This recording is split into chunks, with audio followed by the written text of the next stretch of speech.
की जात नहीं होती है। प्रथम चीज, गरीब की जात नहीं होती, हर जात में गरीब होते हैं। तो जो गरीबी को नींव से देखा है, वही जनसेवक कहलाया जाएगा। और जो एसी में पैदा हुए हैं, वो जनता की सेवा नहीं कर सकते, वो एक दिखावा कर सकते हैं, क्योंकि वो जमीन से नहीं जुड़े। और हम लोग हर बैल से देखे, गन्ना स्वयं लादते थे, लदवाते थे, और नवाबगंज मिल तक बेचवाते थे। और उसके बाद जो है फिर कांटा लोलपुर प्रथम लगा, उस पे भी बेचवाते थे। मतलब प्रथम मुद्दा। और गरीबों की उस समय की हालत हमने देखी है कि आए दिन तीसरे दिन किसी गरीब के यहाँ छप्पर में आग लग जाता था। हम लोग दौड़ दौड़ कर बाल्टी लेकर, वो नल उस समय उतना उपलब्ध नहीं था, नल से जो है उठाकर जो है फेंका जाता था पानी। फायर ब्रिगेड मनकापुर था।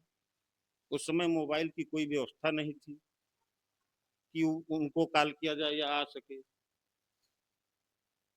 तो जो गरीबी से उठा है, वही पीड़ा किसी व्यक्ति की समझ सकता है। मैं इतना काबिलियत रखता हूं कि अगर वहां से कोई व्यक्ति आ रहा है, तो मैं 75% बता दूंगा कि ये किस कारण से आ रहा है।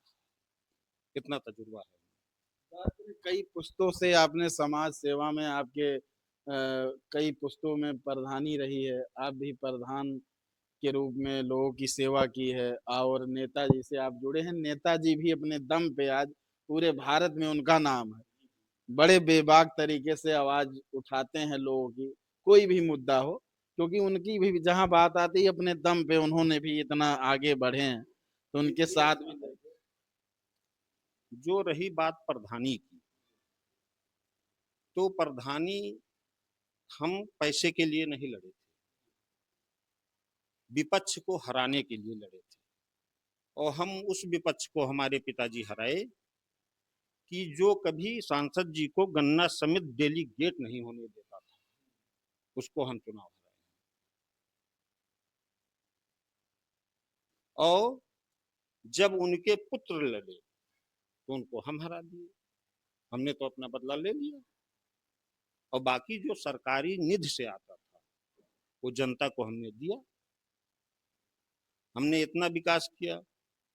आवास जीरो टैलेंट पे है हमारे यहाँ, शौचालय जीरो टैलेंट पे यहाँ, सड़कें लगभग कंप्लीट हो चुकी हैं।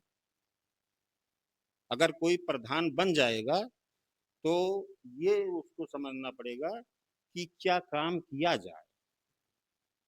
इतना हो चुका है। अब बात रही सांसद जी की, तो हमारे एक तरह से वो पुराने रिश्तेदार भी लगते हैं, तीसरी पीढ़ी क्या दादी के रिश्तेदार लगते हैं।